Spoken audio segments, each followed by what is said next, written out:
Hello, friends. Let's start with the class. Today's current affairs of 14th July. First क्या है हमारा international news देखते हैं हम. What are the international news?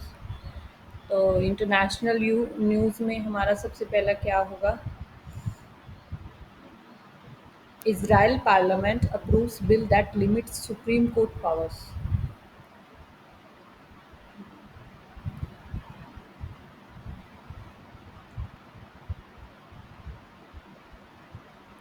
Means Israel parliament approves bill that limit supreme court power. ये Israel parliament ने approve किया है. Israel parliament has given approval to a bill that would limit the powers of the Supreme Court. What this bill says actually, the vote resulted in a 64 to 56 majority in favor of the limits, with Prime Minister Benjamin Netanyahu, a far right governing coalition, overpowering the oppositions. Means ये जो bill pass हुआ है, ये जो bill pass हुआ है parliament में approve हुआ है, दैट इज़ द वोट कितनी वोट से रिजल्टेड 64 टू 56% मेजॉरिटी हुई है in favour of the limits. जो प्राइम मिनिस्टर बेंजामिन नेतन्याहू हैं, जो इसराइल के प्राइम मिनिस्टर हैं, उनकी कोalitions में. Anti-government protesters were forcibly removed from the building. जो इस बिल के अगेंस्ट जो एंटी प्रोटेस्टर जो थे, उनको बिल्डिंग से बाहर निकाल दिया गया है ahead of the vote which lead a police complain against them.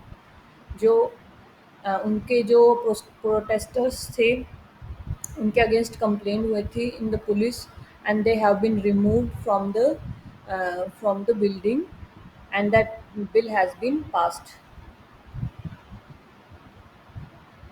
ये that is the international news. ये हमारे बेंजामिन नेतन्याहू हैं, इज़राइल के president, prime minister sorry. Next हमारे आते हैं नेशनल न्यूज़. नेशनल न्यूज़ में क्या होता है हमारा, हमारे इंडिया में क्या हो रहा है. बेसिकली हमारे इंडिया में क्या हो रहा है आप सबको पता ही होगा. फ्लड बहुत ज़्यादा हो रही है, हर जगह फ्लड ही फ्लड हो रही है. सारे नॉर्थ इंडिया में फ्लड का बहुत ज़्यादा देखने को आपको मिल रहा है. और due to this what happens, section 144 in flood prone area has been, section 144 लगा दिया गया है सीआरपीसी का फ्लड प्रोन एरियाज़ में. Delhi police has impose section 144 CrPC, criminal processing code होता है ये CrPC, in the flood prone areas as the water level in Yamuna river was recorded as 207.55 metre which is the highest ever. ये highest ever हुआ है. ये 1978 1978 के बाद ये इतना ज़्यादा 41 ईयर्स में इतना highest level of the Yamuna river गया है. Delhi CM Arvind Kejriwal called for a high level meeting on raising water levels in Yamuna. He chaired the emergency meeting in Secretariat to monitor the flood situation, and ministers, mayor and officials from various departments were present. ये हमारी national news है. Next come the state news. What are the state news basically. State news में हम देखेंगे हमारा क्या है. कुई लैंग्वेज, जो कुई लैंग्वेज है, कुई कुई लैंग्वेज है, inclusion in 8 schedule get approved of the Orissa government. 8 schedule हमारा कौन सा होता है जिसमें हमारे लैंग्वेजेस आती हैं. बेसिकली लैंग्वेज से रिलेटेड जो शेड्यूल है वो 8 शेड्यूल है हमारे पॉलिटी में, हमारे कॉन्स्टिट्यूशन में. तो जो कुई लैंग्वेज है उड़ीसा की, that has been given an approval. The Orissa state cabinet gave an approval to a proposal which recommended the inclusion of Kui language in the 8th schedule of the Constitution of India. The cabinet is of opinion that the inclusion of language to 8th schedule will not have any financial implication. इस पे कोई financial implications नहीं होंगी जो ये language को inclusion किया गया है. According to the census of India, the Kui language has approximately 1 million speakers. जो बेसिकली क्या होता है, जो लैंग्वेज जो ज़्यादा लोग बोलते हैं, that is been included in the various schedules. तो 8 शेड्यूल में ये जो 1 मिलियन स्पीकर्स हैं इसके, because of that it is included in the precisely. आप देखो तो 9,41,488 इंडिविजुअल्स है that speaks the Hui language, because of which this is included in the 8th schedule of our constitution. Next come the Telangana news. Telangana news देखते हैं हम। Next come the Telangana news. What is happening in the Telangana basically? Telangana High Court declares Telangana ANCHIS Act UNCHOS Acts unconstitutional, a victory for transgender right। ये जो यूनचूस act है, इसको तेलंगाना की जो government है उसने अनकॉन्स्टिट्यूशनल डिक्लेयर किया है। द जो विक्ट्री फॉर ट्रांसजेंडर राइट्स जो थे, the Telangana high court recently made a landmark judgment declaring the Telangana inches act Unchos Act as unconstitutional. The act, which has been in place since 1919 में 1919 से जो ये act था, it has been in action and was deemed discriminatory। and ये discrimination, ये जो act था इसको बोला जाता था कि that is creating a discrimination and a violation of human rights of the transgender community. जो ट्रांसजेंडर कम्युनिटी है उसके लिए ये बेसिकली क्या था, डिस्क्रिमिनेटरी इसको बोला जा रहा था कि भाई ये डिस्क्रिमिनेशन है जो ट्रांसजेंडर कम्युनिटी है उसके रिगार्डिंग। ये जो एक्ट था 1990 से, ये जो एक्ट था ये 1990 से प्लेस पे था, लेकिन अब इसको क्या कर दिया गया है, अनकॉन्स्टिट्यूशनल बता दिया गया है इसको। The court decision has significantly implication for the recognition and protection of transgender rights in the Telangana. Telangana में जो ट्रांसजेंडर राइट्स हैं उनके लिए, उनके रिगार्डिंग में ये क्या है, ये इसकी सिग्निफिकेंट इम्प्लीकेशन है। मीन्स ये जो है बहुत ज़्यादा इम्पैक्ट डालने वाला है जो ट्रांसजेंडर सोसाइटी है उन लोगों पर, उनके राइट्स पर in Telangana. Next come India gets its 36th and Tamil Nadu its first flying training school। India ने इंडिया को 36 एंड तमिलनाडु को it's first flying training schools मिला है। India aviation education landscape has witnessed a significant boost with the recent approval of the first flying training organization FTO। FTO के approval की वजह से जो इंडिया है उसको तमिलनाडु में जो फर्स्ट फ्लाइंग ट्रेनिंग ऑर्गेनाइजेशन को मिला है approval by the DGCA that is directorate general of civil aviations. Next come EKVI air training organization private limited has been granted permission to operate from Salem airport. ये जो हमारी air training organisation है, जो private company है उसको permission मिली है to Salim airport जो है वहाँ से ऑपरेट करने के लिए, that is in Tamil Nadu, marking a significant milestone for aspiring pilots in the region. जो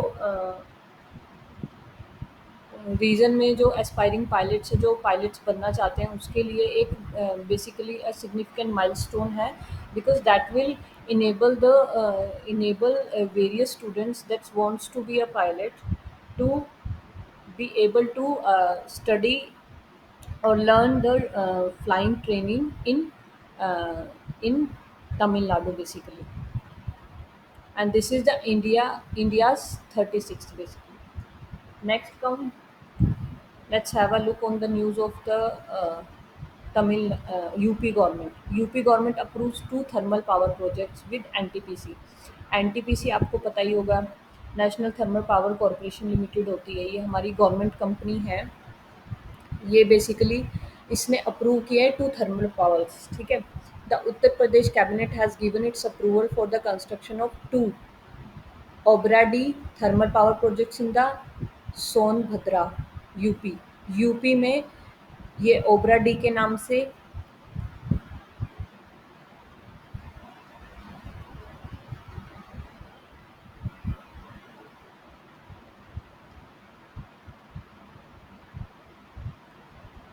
यूपी में यूपी में सोनभद्रा के अंदर ये ओबरा डी के नाम से थर्मल पावर को अप्रूवल मिला है। These projects with a capacity of 800 megawatt each aims to address the rising power demands and provide cheaper electricity to the people of the state। ये यूपी के लोगों को बेसिकली चीप मीन्स सस्ती बिजली वगैरह प्रोवाइड करने के लिए और जो राइजिंग पावर डिमांड्स हैं यानी कि इलेक्ट्रिसिटी की जो पावर की जो डिमांड्स है जो बढ़ रही है उसको मीट करने के लिए ये जो प्रोजेक्ट है that has been establish in Sonbhadra UP first. Second क्या है, the power plants will be build using ultra super critical technology which offers high efficiency and reduce coal consumption। ये क्या है, हाई एफिशिएंसी और कोल कंजम्पशन को reduce करेगा। The project will be executed in collaboration with the central government and owned power generator NTPC. NTPC और जो ये जो ये प्रोजेक्ट है ये सेंट्रल गवर्नमेंट और एनटीपीसी जो नेशनल थर्मल पावर कॉरपोरेशन है इनके कोलैबोरेशन में इसको स्टार्ट किया जाएगा। नेक्स्ट नेक्स्ट हमारा है United States hold title for the world's most powerful military में। ये हमारे डिफेंस न्यूज़ में आते हैं। डिफेंस न्यूज़ क्या है हमारी, United States holds title for the world's most powerful military make new title. Means United State ने क्या वर्ल्ड की सबसे ज़्यादा जो पावरफुल मिलिट्री है उसका टाइटल यूनाइटेड स्टेट्स को मिला है। According to the global fire power a prominent data website specialised in defence related information, the United States possesses the most powerful military force world wide. मतलब कि जो United State है उसको सबसे ज़्यादा powerful military force world wide में इसको declare किया है। किसके through? Global fire power.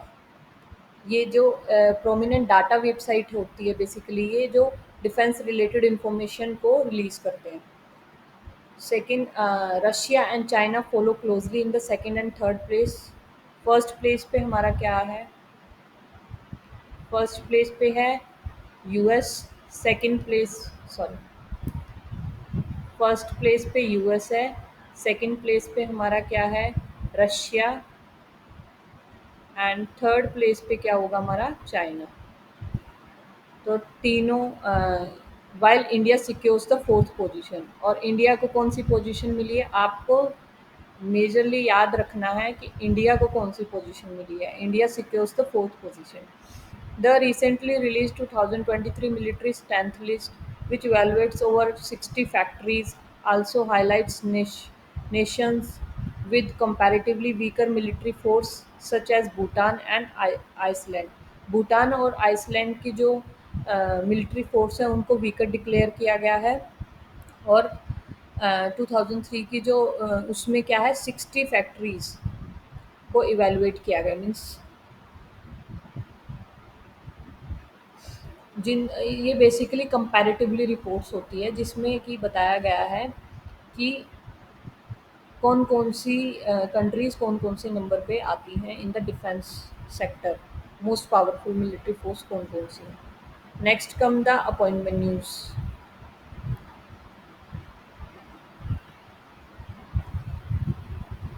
President appoints 2 new जजेस इन द सुप्रीम कोर्ट्स। कौन कौन से प्रेसिडेंट्स में कौन कौन से न्यू जजेस हमारे जो हैं वो सुप्रीम कोर्ट के अपॉइंट्स किए हैं। फर्स्ट है Telangana chief justice Ujjal Bhuyan and Kerala chief justice S Venkat Narayan Bhatti has been appointed as जजेस of the supreme court by the president. इनको as chief justice S Venkat Narayan Bhatti और उजल भुयन इनको क्या किया गया है हमारे ये जो उजल भुयन है ये तो तेलंगाना में और केरला के क्या है S chief justice S Venkat Narayana Bhatti इनको क्या किया गया है सुप्रीम कोर्ट में अपॉइंट किया गया है। These appointment were made shortly after the supreme court collegium. Supreme court का जो कॉलेजियम होता है आप सबको may you must be aware कि जो जजेज होते हैं वो कॉलेजियम के थ्रू उनको अपॉइंट किया जाता है। Headed by the chief justice India D Y Chandrachud recommended their names to the government. Next हमारी आती है,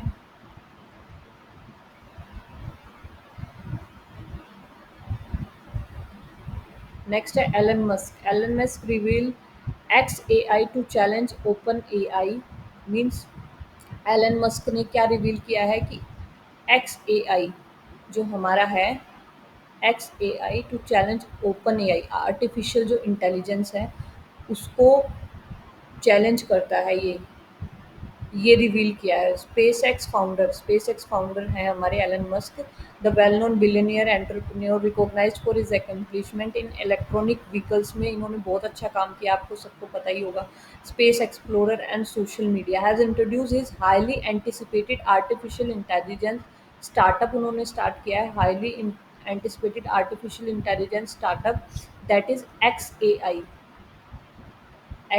आई उन्होंने स्टार्ट किया अपना। The primary objective of the company is to disrupt the dominance of major technology. Primary objective क्या है हमारा, इसका कंपनी का, dominance of major technology corporation in the artificial intelligence industry with a particular focus on developing an alternative to open A I's chat GPT. ये जो open AI है, open artificial intelligence है, जो चैट जीपीटी आप सबको पता होगा ये क्या करता है, ये हम जो बेसिकली यूट्यूबर्स वगैरह जो होते हैं वो यूज़ करते हैं, या इंस्टाग्राम की मतलब स्टोरी वगैरह करने के लिए आपको कोई टॉपिक उसमें आप डाल देते हो चैट जीपीटी पे, और वो उसको पूरी स्क्रिप्ट आपको बना के दे देता है, आपको कोई भी। तो इसको इसको इसका अल्टरनेट करने के लिए उन्होंने आर्टिफिशियल इंटेलिजेंस का ये एक्स ए आई स्टार्टअप, किसने, एलन मस्क ने स्टार्ट किया है। Thank you, friend, for watching my video. If you like my video and the daily current affairs, please do share, subscribe, and like to my channel. Thanks for watching.